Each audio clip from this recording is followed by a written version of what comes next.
gotta make a choice. So many whispers in my ear that I can't hear my voice. Tell me, will it end the situation that I'm in? Or am I bound to sit alone, drowning in my sin?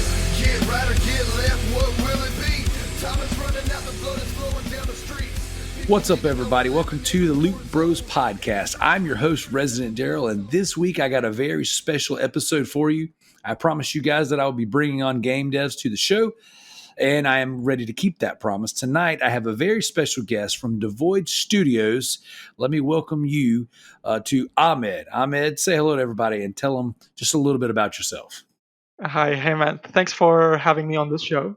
My name is Ahmed Al Abbas, and I'm a 3D artist and designer in this Devoid Studio, and we are right now working on this game, Perished Truth. Very cool. Very cool. So, Ahmed, I'm just going to kind of let everybody know how I stumbled across you, your work, and your studio. And then we're going to kind of go from there. I've already sent you, obviously a list of things that I kind of wanted to pick your brain about. But for starters, I kind of want everybody to kind of know where this came from. So I follow random video game outlets and things on Facebook and survival horror stuff. I mean, everyone who listens to my show knows I'm a huge survival horror fan. And I believe it was a Facebook ad or something that popped up for Perished Truth. And so I clicked on the link and it took me to your Facebook group. Somewhere in the line, I saw the words classic, survival horror, Resident Evil, and I immediately went to your Discord. I was like, oh, I'm in. Say no more. Actually, the name before Perished Truth, we had a code name for the project, and we used to call it Project Revival. With the RE in Revival, it was capitalized as an RE. Yes. So you can see where the inspiration is coming from. Well, it's crazy is when I was digging through your Facebook page, and then once I got onto the Discord and I kind of saw, I went through all the little channels, all the little developer notes and conversations and the Q&A and all the things you have. Somewhere in there, I saw Project Revival, and it seems familiar. Now, has the Facebook and social media group, the Lad Bible, ever covered any of your stuff? So far, we have not gotten any coverage. Okay. Mostly because we did not put ourselves out there yet. We want to have something substantial to show before we put ourselves out there, and we start showing our game to the people. Right now, we're just doing Discord, Facebook, and Twitter. That's all. Awesome. Well, the reason why I asked that is because the word Project Revival seemed familiar. It seemed like that stood out to me, but I wasn't sure. So I was like, well, maybe I saw that on another feed. Either way, you did enough to gather my interest, and you said all the right things. Classic survival horror, Resident Evil.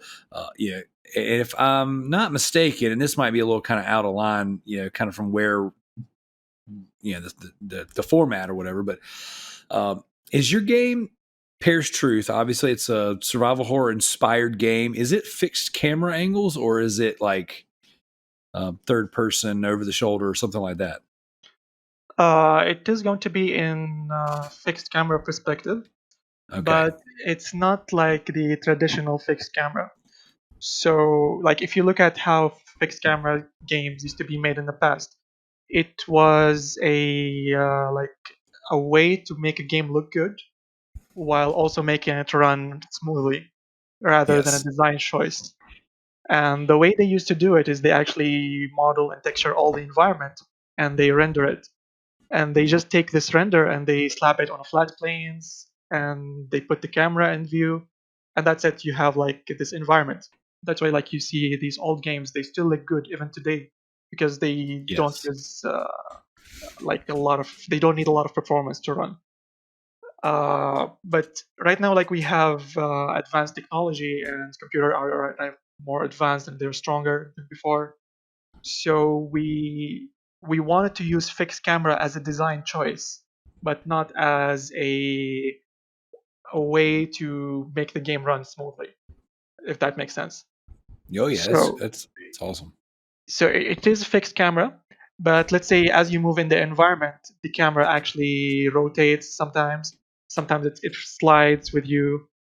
I think the closest I can say it's more like Code Veronica fixed camera rather than the Resident Evil 1, 2, 3 fixed camera. Gotcha. Which that makes a lot of sense. And I actually feel like maybe I read that in your developer diaries or your little notes section, or whatever, because that was really. I remember I've played every Resident Evil game to date. Some of them tens and hundreds of times. And I remember with Code Veronica, like it had the fixed camera angle, but then you'd run down a corridor or something, and the camera would just like slightly turn and Yep. follow you for just a little bit. And I thought it was really neat, and that was a really good evolution of that fixed camera angle style. Now I will say this: the Resident Evil OG fans and the survival horror hardcore, they're going to love that design choice, because I often have conversation with other Resident Evil fans, and there's definitely a divide. There's a split between the people who, well, now it's a three-way split, but it used to be fixed camera versus third person over the shoulder. Mm-hmm. And then now it's fixed camera, third person, or first person. So it's pretty interesting. I see like most of the criticism for fixed camera is coming from is like sometimes you're seeing like you're in a corridor but you cannot see what's in front of you, and sometimes like you get a zombie and you cannot see him, you can just hear him, and that's like you feel this makes the game harder in an artificial way because your character is supposed to be able to see it, but you yourself, the player, cannot see it. And another issue that the fixed camera have is because they use this pre-render technique, they always have an area where the camera will switch. What Yes. happens is like you walk one step forward and the camera switch, and then you walk one step backward and the camera switch again, and that's can be like really annoying. But like I Yeah. said, we wanted fixed camera to be a design choice, a feature, rather than a way to compromise for performance. So we have like a real-time 3D environment, and the camera pivots around and follows you, so you can actually see around better. You're not restricted to very limited view. And also, we don't have to put the transition between each camera in the same place. Like this problem where you like takes one step forward and the camera switch, and then take one step backward and the camera switch again. This problem is not going to happen in our game because like the transition area can be different. It doesn't have to be very close. Yeah, that was always a problem with the OG Resident Evil games, and even the old Silent Hill games, because you'd be holding your your analog stick one direction, then when the camera switches, all of a sudden you'd be maybe the camera switch would make your directions change. Mm-hmm. So then you could find yourself kind of hemmed up back and forth, like switching between cameras. And I just remember that just being somewhat frustrating in the old games. But I kind of want to back up a little bit because I got a little ahead of myself just wanting to ask you questions. So for the listeners, okay, you said you are part of Devoid Studios. Mm-hmm. Can you tell us just a little bit about your history in game development? Now, I know you and I have talked a little bit off the air, but kind of like where you got started and what got you to where you're at right now. Okay, so yeah, like it's all started when I finished this game, Near Automata, and that game like already hit me hard. The way the game ended, the story, and all of that, it's really made me feel like video games are not just for playing; they're actually art form, and they can actually change your life. They can inspire you to do things. They can make you think a different way. And that's when I like decided to myself, okay, I want to make a video game, and that's the start of Devoid, you can say. I started gathering like I started writing a game design document, um, brainstorming ideas, and I just started like recruiting people from online to help in creating this project. And this is like the beauty about the internet is where you don't need big budget, you don't need an office, you don't need to like do all of that. The internet allow you to meet all of these passionate individuals, and you get to work with them, and you can make a video game even if you don't have like hundreds of thousands of dollars. So yeah, like you can say that's the short version of how Devoid Studio started. Okay, But very cool. like it started like that, but later on we realized we are not making any progress. We are not very experienced. we we are kind of messy. It was just like a completely mess. So at that time, like I said to myself, I have two choices. I either will take this seriously and focus on it, or I will quit it. And I really did not want to quit it because I feel like I'm going in the right direction. This is where I want my career to go. I don't want to keep working in my old boring job in construction. I wanted to follow my passion. So at that time, like I took all of my savings and I traveled to India. This is where we started Devoid Studio, Okay. and it was like a very important step, even though we barely got anything done at that time. We were still like very inexperienced and we were really messy, but at least like we were working on site together and we were like sharing ideas, fixing issues together, and all of that. And although it was waste of time and money, like on paper it was waste of time and money, but in reality it was not, because we got out with a lot of experience from it. And we decided later, okay, we gonna redo this project again, but right now we're gonna do it the right way. So it started as Project Revival, and then we had like Project Revival Revived Edition.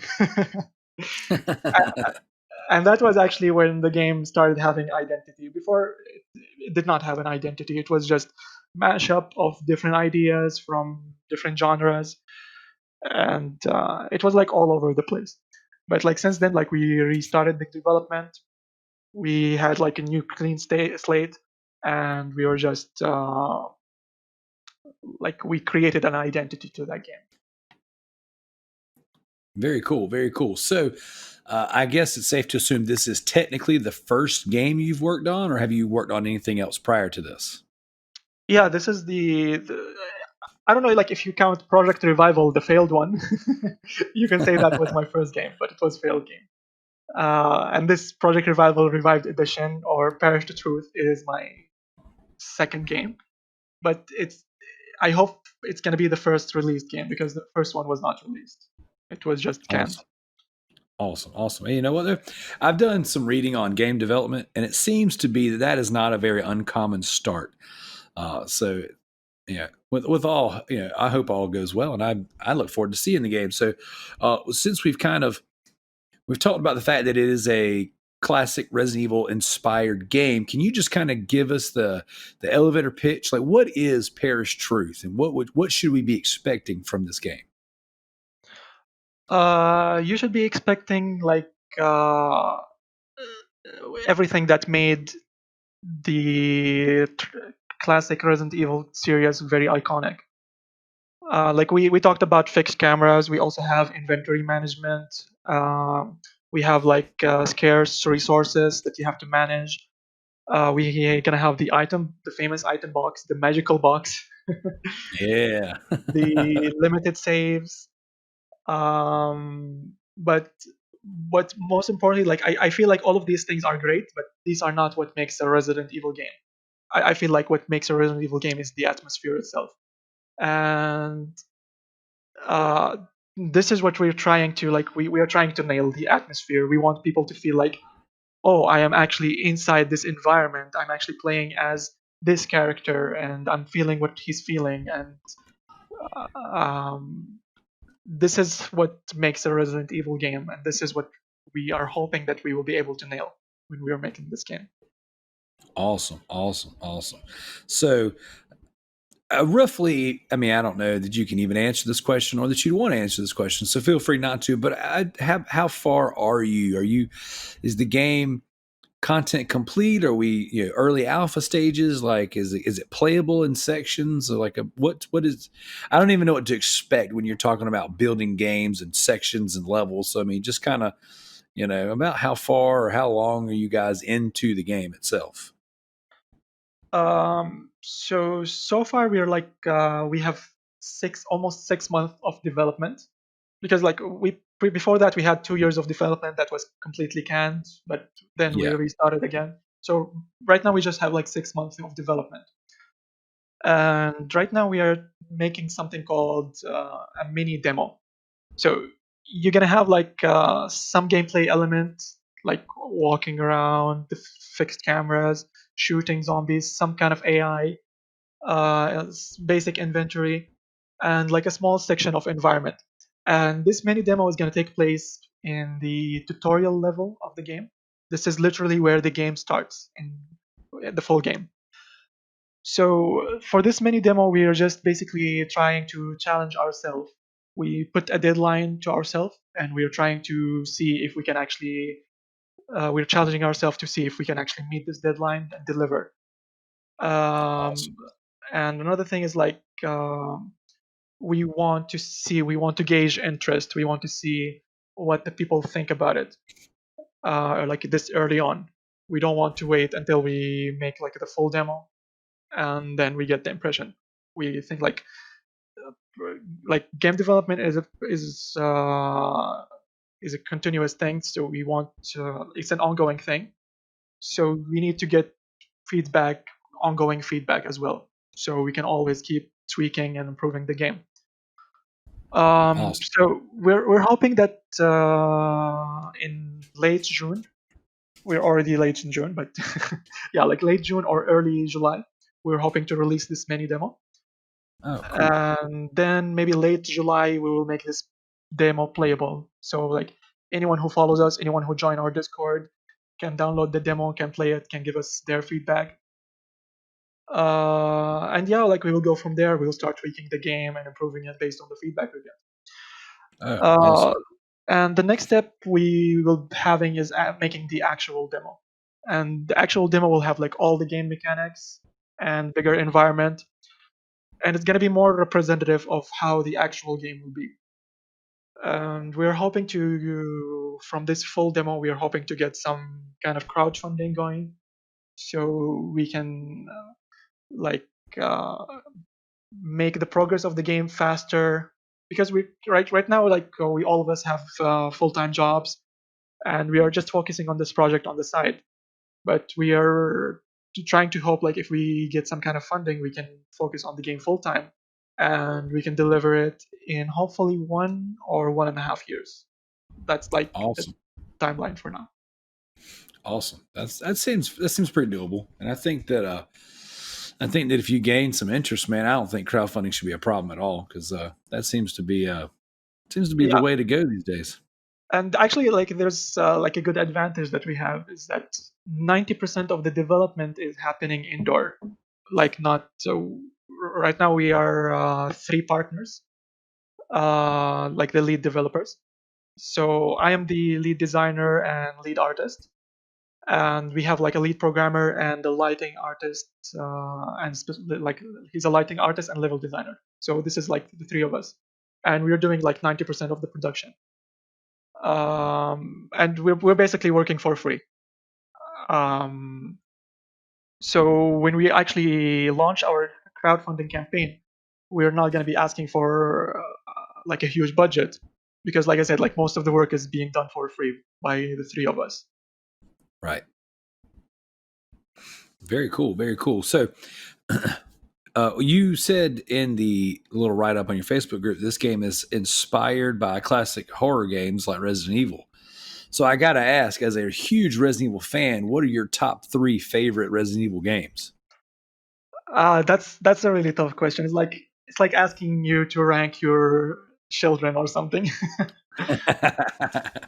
I will say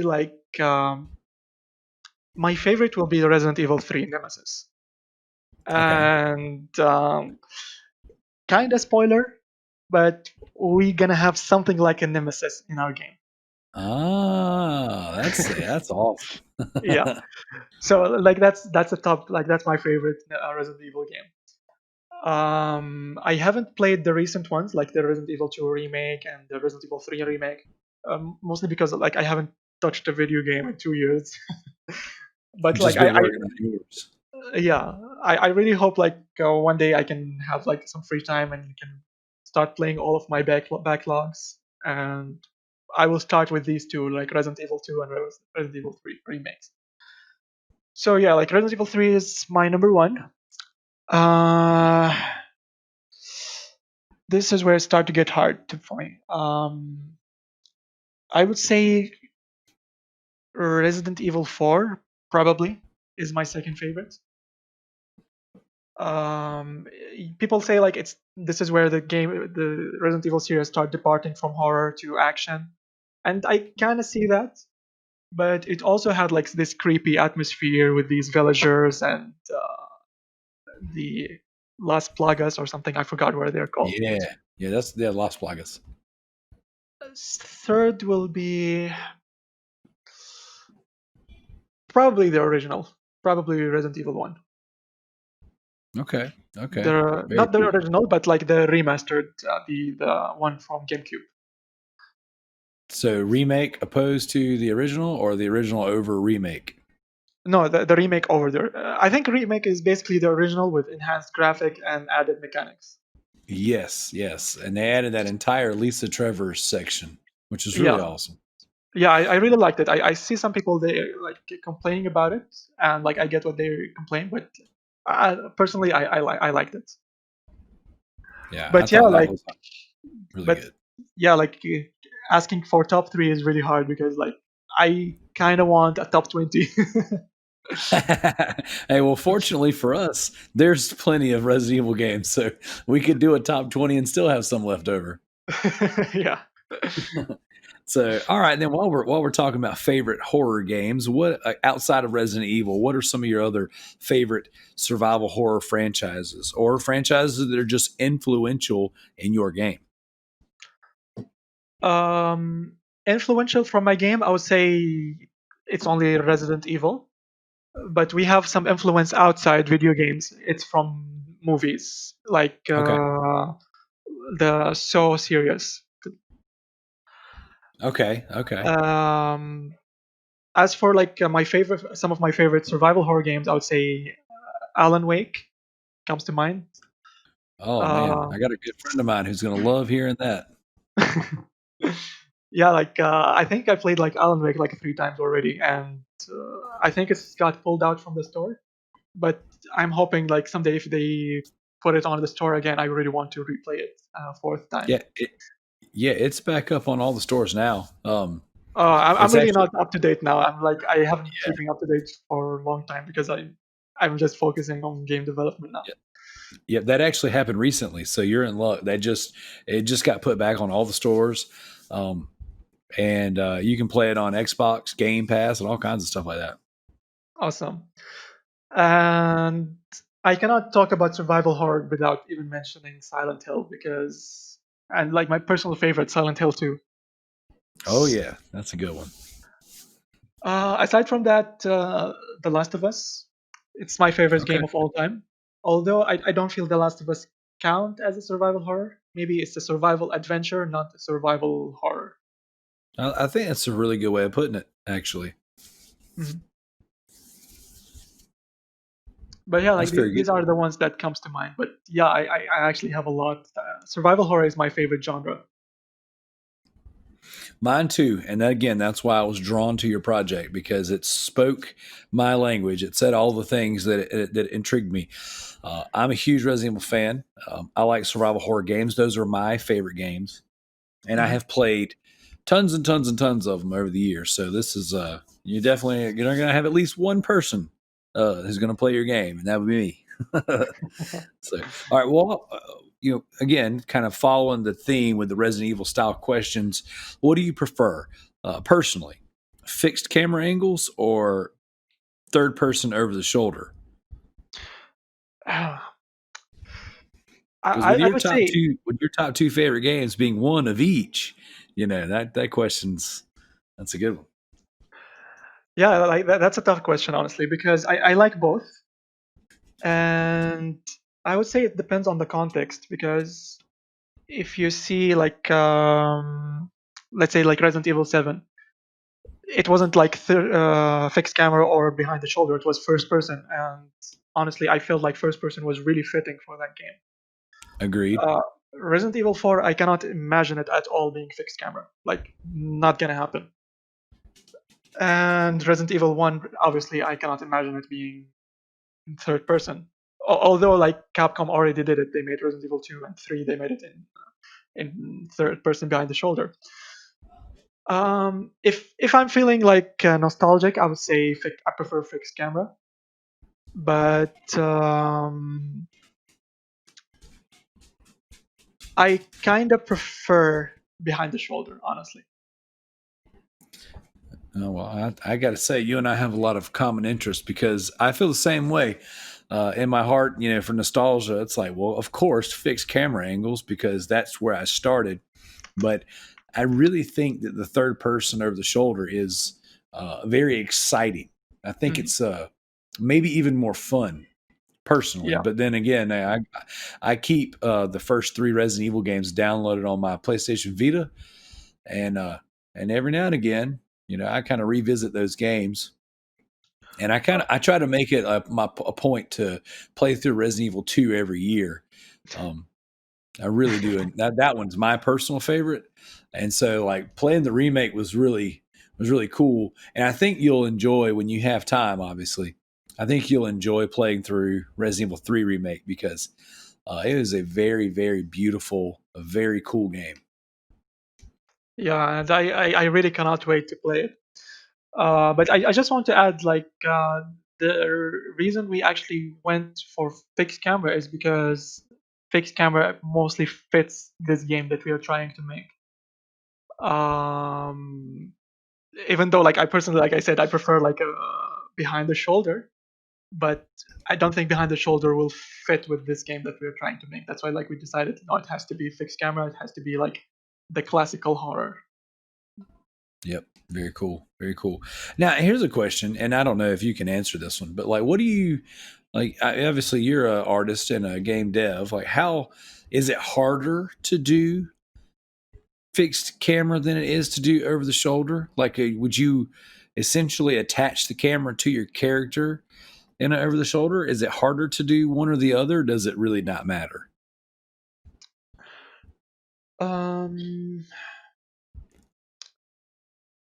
Like, right now, we can actually literally make a third person camera for this game. It's really like Okay. few lines of code and it's done.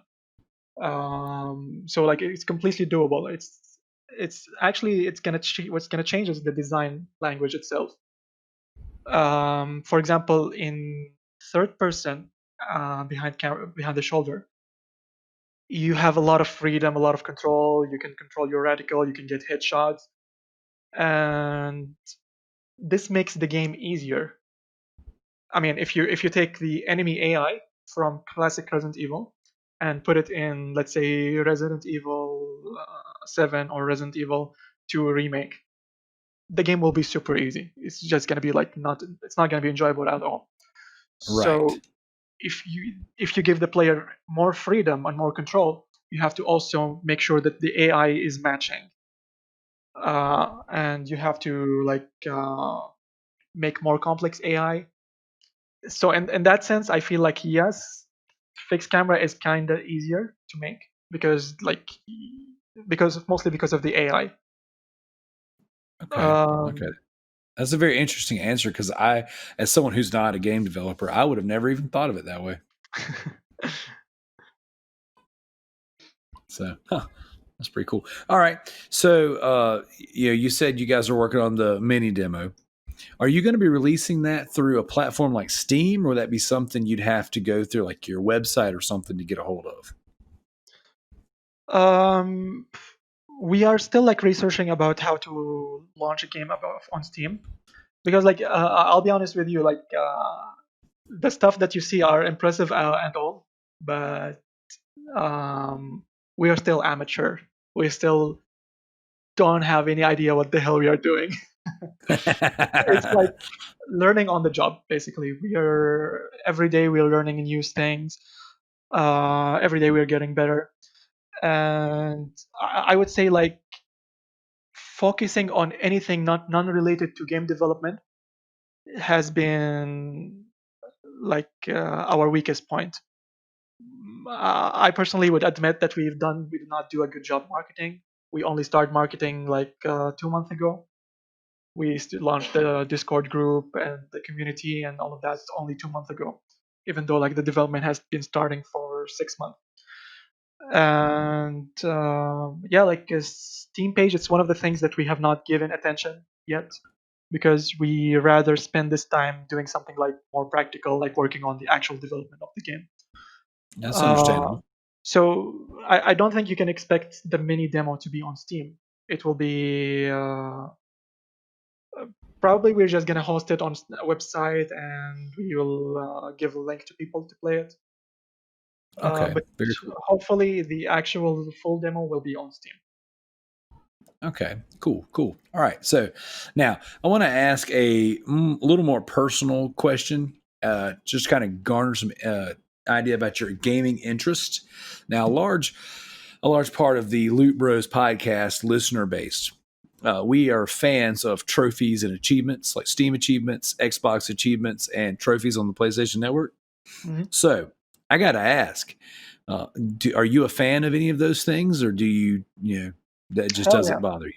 Hell yeah! All right. I have platinumed like a few games. Like I think Horizon Zero Dawn, I platinumed that game, and That's a good game. I think Arkham Asylum. Oh yeah. There are a few games that I platinumed, and yeah, like trophies are very important, and we will definitely have them. See, speaking my language right there. So, like, what makes a good trophy and achievement list in your opinion? I would say like a trophy that doesn't break the game design. That because like I see a lot of trophies where, let's say, I really don't want to throw some games under the bus or anything. I don't want to sound arrogant. Um, but like let's say when we're talking about let's say collecting feather, a game will tell you, okay, go collect 100 feather and then you'll get the platinum. Is that really fun to do? Like I see like some people might find it fun, but I would say the majority of people will not find it fun. So like I feel like these kind of achievements, they break the design of the game, where most people will just go online, go to YouTube and search for the location of these feathers, and they'll find them and Correct. they will get the platinum. There are like obviously some people, they are very passionate and they will get these 100 feathers without googling it, and they'll do it themselves. But I feel like the placement of these feathers should not be random.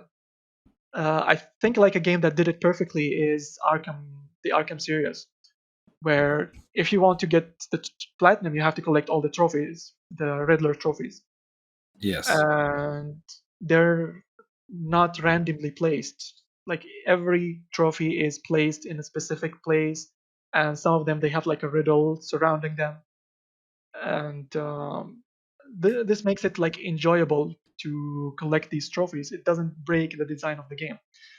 So like I would say like if we implement trophies, we'll try to make it that trophies that are fun to gather. We don't want people to collect 100 random stuff just for the sake Yeah. of it, just for like padding the playtime or something. Awesome.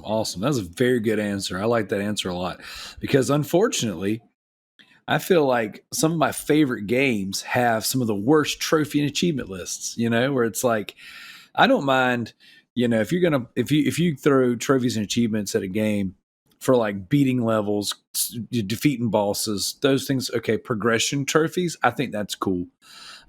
Whenever they have, kill trophies and like, that's cool, whatever, but whenever you have like nonsensical collectathons that like you said, almost seem at random. That usually does kind of simmer some of the fun. And I think, there's definitely a way to do it to make it enjoyable. And anytime there's an opportunity to play the game a little bit differently, I think that's a good way to do it too. Because you as the developer, you've seen the entire game, whereas me as the player, there might be something you want me to see that you put your blood, sweat, and tears into that the way you traditionally play the game or just once through, I might not see. So I really do like whenever developers kind of put something in there that make me go off the beaten path and say, look what I did. Look at what I created. I Yeah, think that, and we'll definitely have like these kind of added things, but they're not necessarily going to be attached to a trophy. So like if you find them, the sense of achievement of finding them or the experience you get from finding them, like maybe they will give you like insight about the game or insight about something that happened or wherever, but like that insight is going to be your trophy. You don't need to actually get a trophy icon or something like to feel got like you. you have achieved something. So yeah, we'll Got definitely add those for the hardcore fans. But we don't want like the casual fan to be feel like he's left out and like he cannot get all the trophies because he cannot find something that is hidden very very well and only someone who played the game 5 or 6 times can actually find it. Gotcha. Very cool. Now, while we're on the subject of collectibles, finding things, hiding things, were you a fan of like the files and the notes and stuff in the Resident Evil series? Yes, of course. And this is actually a perfect example of what I just said. It's like uh, when you obviously at that time we did not even have trophies, but just getting these notes, it's a trophy in itself Right. because Yes. you're getting like insight about the story of the game. It might tell you like a mini story that is unrelated. You can totally miss it. You're not gonna feel like it's not gonna break your game if you miss it.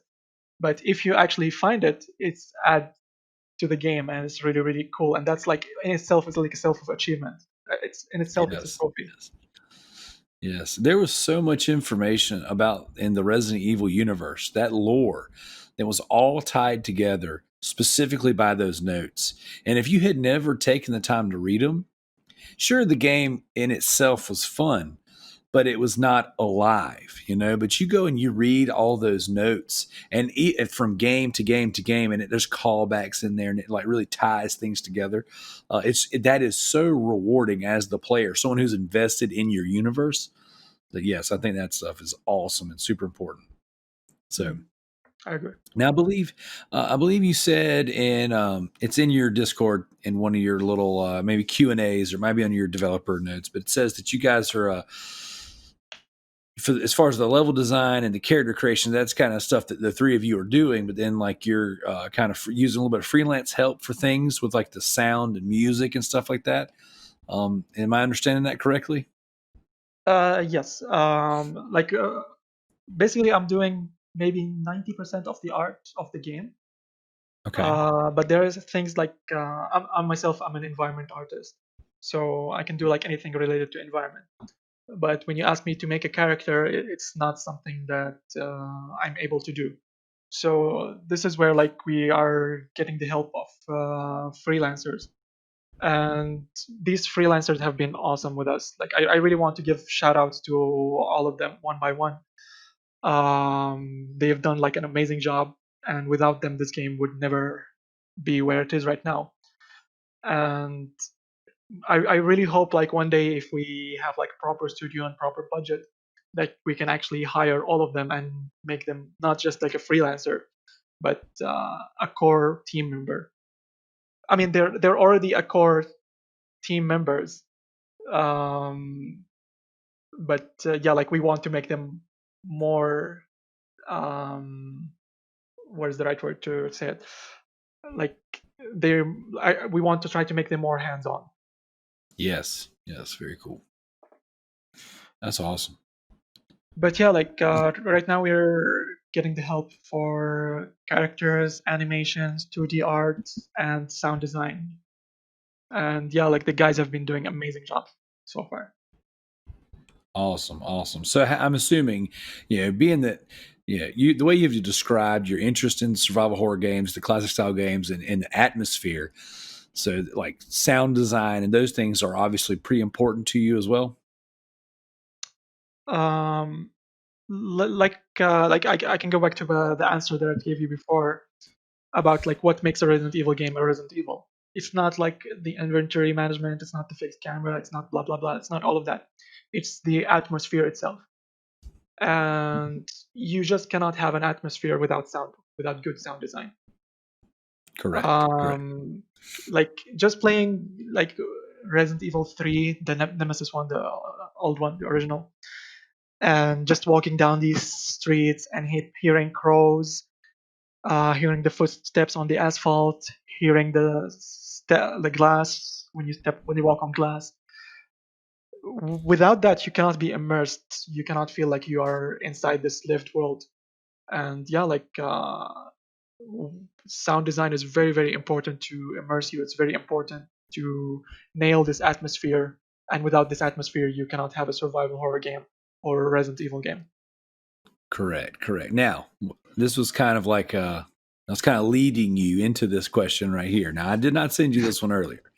I was kind of setting it up. That's a trap. Yeah, this is well, okay. What do you think about the safe room music in the Resident Evil series? Oh man, I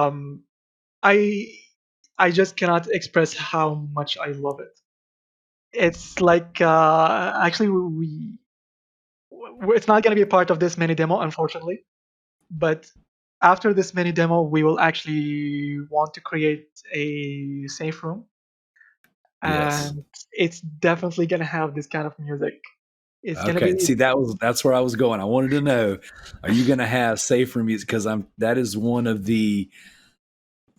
my favorite parts of the atmosphere in a Resident Evil game, and yeah, they it's one of the pillars. never disappoint, man. Every game has a unique, beautiful, and creepy, like safe room theme. And so, yeah, that's what I was going to ask you if you had anything like that planned. And yeah, of course. And it's always like survival horror games are meant to be intense. They're meant to be stressing. They're meant to be challenging and hard. And we will try to nail all of that because we are trying to make a true survival horror game. But at the end of the day, like we want the player to like find a door, interact with this door, and go inside the room. And he's like really really scared, like, oh my god, I'm very low on ammo. I have 2 bullets left and 1 green herb. And what if I encounter zombies in this room? And like you enter this room and you hear this music and you feel like, like you Yes. like a sigh of relief. So yeah, like this is one of the main pillars of a Resident Evil game, and it's definitely something that you're gonna see in Perished Truth. Awesome. Very cool. I super look forward to hearing that. That is because now since we're there, do you have a favorite safe room theme song? Okay.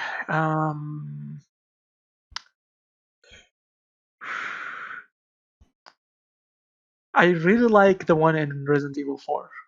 It's not a safe room, but I think. Oh yeah, it's actually a safe room because sometimes it plays when you go inside this shooting gallery area. Yep. And I would say this is. I'm not sure if I can say it's my favorite, but yeah, like this is one that stands out for me. But yeah, like the original one from Resident Evil, the first one, the piano, it's amazing. And another one from Shinji Mikami, like The Evil Within. Yes. I did not play The Evil Within 2. I played the first one. The second one is still in my backlog, and I have to play it. But yeah, like the safe room music in The Evil Within was just amazing. Yes, absolutely. The Resident Evil 2 has my favorite safe room theme. It is it's definitely above and beyond my favorite, but like a close second is the safe room thing in Resident Evil 7. That was Oh yeah. such a good one. That was a really good one. So Honestly, like when I said like the fourth one, because it's the standout, I feel like it's different than the rest. Well, I feel like the first three, like Resident Evil 1, 2, and 3, they all have like they're different, but they're kind of similar. But yeah, like Resident Evil 4 and Resident Evil 7, they're completely different. They stand out from the rest. yes. Agreed.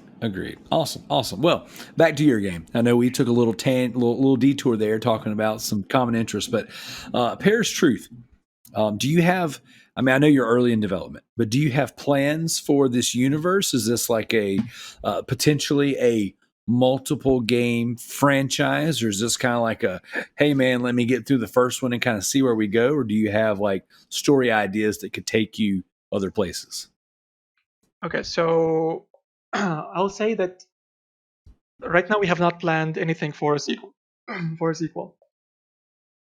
But I could definitely see that maybe one day we decide to revisit this universe and we decide like to make another game, but it's probably gonna be like a completely different set of characters and completely new setting, and maybe it's not even gonna be related to Perish the Truth one.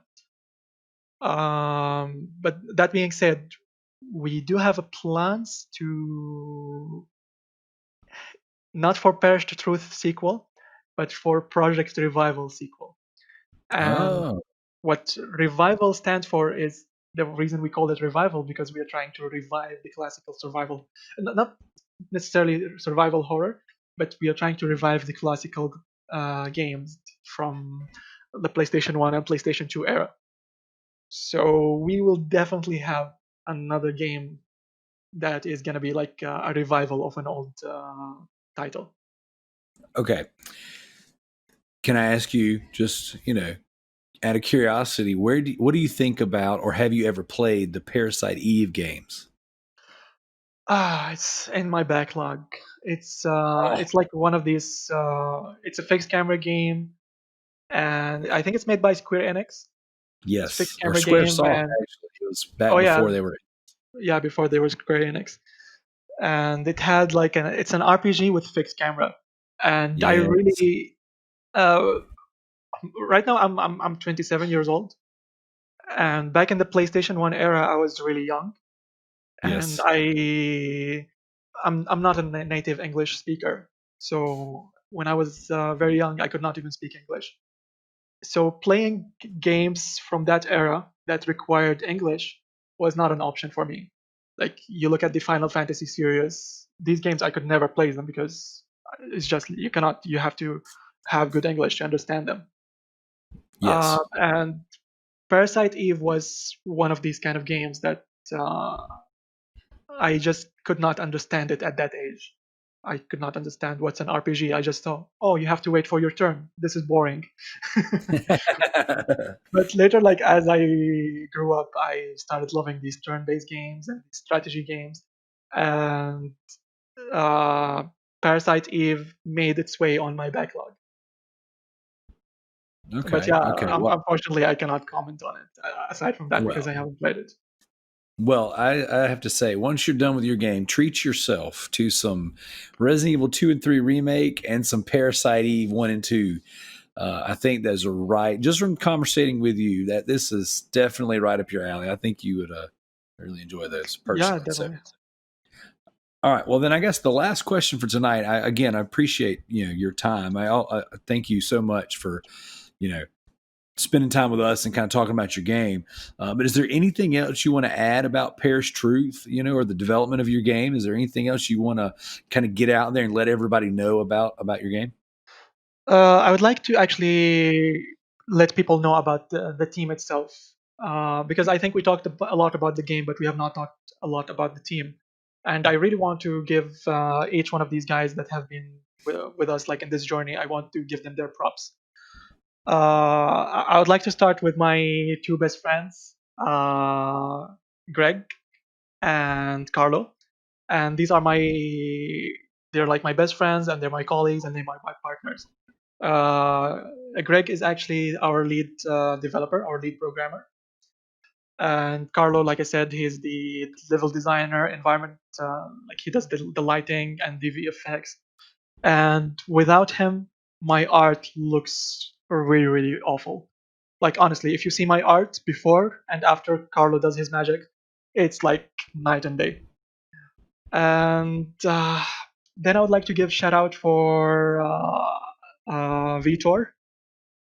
He's one of the earliest freelancers that we got. He has done the character for us, and he's right now working hard on the animations.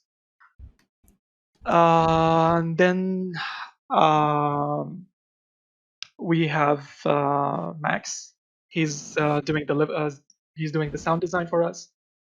And oh man, like we have not shared anything related to sound so far, but oh man, like he's really, really talented, and he's like one of these few people that you can just show him a footage of the game and he will think of a sound that fits with this and he'll just make it for you. So like I'm really excited to reveal the sound design for this game, and this guy has done an amazing job. And the next one is Ninja, and she's responsible for our 2D art.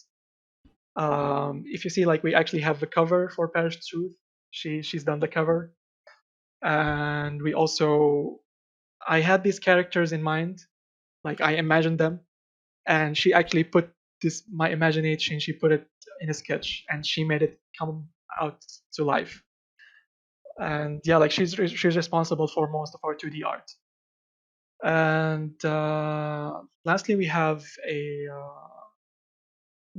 Brain Dead creation, and he's responsible for our UI user interface, like the icons and all of that. And all of these guys, they're very, very talented. Have been extremely supportive to us. They're very helpful, and without them, we could never have reached this far. Very cool.